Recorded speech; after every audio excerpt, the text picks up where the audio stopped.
কেউ নাই। এটা তো ঘর মনে হয় না? এই ঘরটা কার? এই ঘরটা কার? একটু এদিকে আসেন তো। এখানে কি? এখানে তো, এখানে একটু দেখান এদিকে ভিতরে। উনি কি ভিতরে আছে নাকি? এটা কার? আপনার ঘর? আচ্ছা, আপনি এই ঘরে থাকেন কেমনে? চলেন দেখি একটু ভিতরে যাই। এটা তো পুকুরের মধ্যে দেখা যাইতেছে। হ্যাঁ, পুকুরের মধ্যে ঘর। সাপ থাকে? আয় হায়, আহারে, সাপের সাথে বসবাস আপনার। আমার সাপ কামড় দিবে না তো আবার? হ্যাঁ, একটু এদিকে আসেন হাসান ভাই। এখানে ওই পুকুর তো নিচে না, তো প্রায় সাপ উঠে আসে। আহা, তো মুশকিল ব্যাপার। হ্যাঁ হাসান ভাই, একটু আর একটু এদিকে আসেন। হায় হায়, এটা তো খুবই বাজে অবস্থা। হ্যাঁ, এই অবস্থায় কতদিন এখানে? আজ 3 বছর। 3 বছর যাবত এখানেই? হ্যাঁ, জল পড়তেছে, পানি পড়তেছে, সবকিছু কষ্টের মধ্যে আছে অনেক। বৃষ্টি হলে পানিতে নেমে যায়, জিনিসপাতি বেসে যায়, ডরে ডরে থাকি। তাই তো মনে হচ্ছে। এখানে তো যে অবস্থা, আমি তো নিজেই দাঁড়াইতে পারতেছি না। আপনার স্বামী বা? আমার স্বামী আমার সাথে যোগাযোগ নেই, এমনি আছে। আজকে 10 বছর ধরে কোনো যোগাযোগ নেই। 10-15 বছর হচ্ছে ছেলে ছোট থাকতে। ও আচ্ছা, ছেলেরা ছোট থাকতে আপনার স্বামীর সাথে আর যোগাযোগ নাই? উনি মানে এখন আর যোগাযোগই করতেছে না? কোথায় আছে তাও জানেন না? আচ্ছা, তাহলে তো মুশকিল। আপনি রান্না এদিকে একটু দেখা, আপনি ওখানেই থাকেন, আমি একটু দেখাই।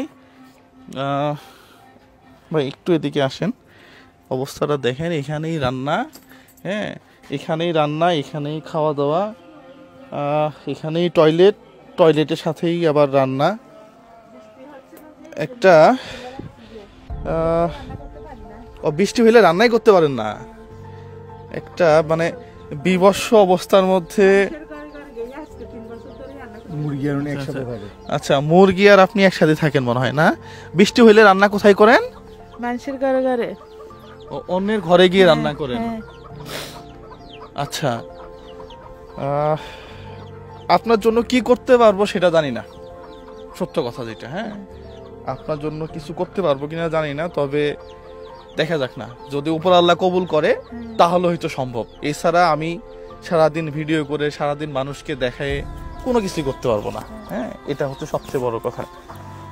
চলেন দেখি একটু বাহিরের দিকে যাই। আসলেই আমি জানি না আমি ওনার জন্য কি করতে পারবো। সবাই ভিডিওটা একটু শেয়ার করবেন। এইভাবে একটা মানুষ আজকে 3-4 বছর যাবত এই জায়গায় থাকে, এটা কষ্ট ছাড়া আর কিছু না।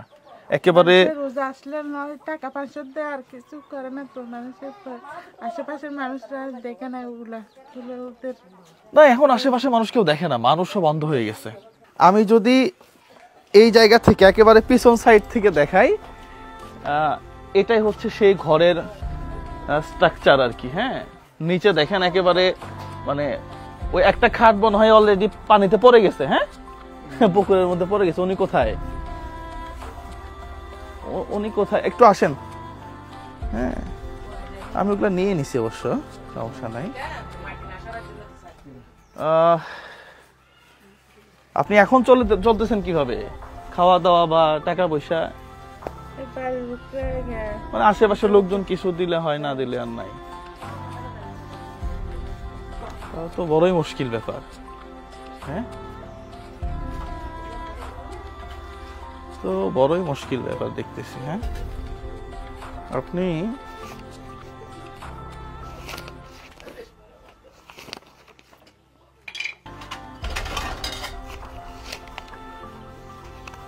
হ্যাঁ, এখানে 5,000 টাকা আছে। হ্যাঁ, এটা আপাতত রাখেন আপনি। এটা আমার ভাই কামরুল ভাইয়ের পক্ষ থেকে আপনাকে দিয়ে দিলাম। হ্যাঁ, পাশাপাশি যদি আল্লাহ চায় তাহলে হবে, না হয় হবে না, একটা স্পষ্ট কথা। হ্যাঁ, দেখে গেলাম, যদি আল্লাহ কবুল করে ভিডিওটা শেয়ার করবেন আপনারা। আমরা কারো কাছ থেকে বিকাশ নগদ অ্যাকাউন্ট দিয়ে সরাসরি টাকা পয়সা নেই না, কোথাও নাই এটা। যারা যোগাযোগ করে, মেইল করে অথবা পার্সোনালি SMS করে যে আমরা আপনার মাধ্যমে কিছু কাজ করতে চাই, তখন আমরা তার সাথে যোগাযোগ করি। আমরা গণহারে কারো কাছ থেকে টাকা পয়সা নেই না। সবাই ভালো থাকবেন, সুস্থ থাকবেন। যদি আল্লাহ চায় তাহলে আপনার জন্য হয়তো কিছু হবে, না হয় হবে না। আসসালামু আলাইকুম রহমতুল্লাহ। তবে আসলেই মানে বিবেকের তাড়নায় চট্টগ্রাম শহর থেকে এখানে প্রায় 20 কিলোমিটার রাস্তা। আমি কেন আসবো এখানে? আমার দরকার আছে, বউ আছে, বাচ্চা আছে, ভালো চাকরি আছে। কেন আসলাম এখানে? মাঝে মাঝে আটকানো যায় না নিজেকে। মাঝে মাঝে মনে হয় যে মানুষের জন্য কিছু করি। জীবন সীমিত, আপনাকে চলে যেতে হবে, এটাই বাস্তবতা। আপনি কার জন্য দালান করতেছেন? সেখানে আরেকজন বসবাস করবে 30 বছর পরে। এটা আপনি বুঝতেছেনই না। আসসালামু আলাইকুম রহমতুল্লাহ।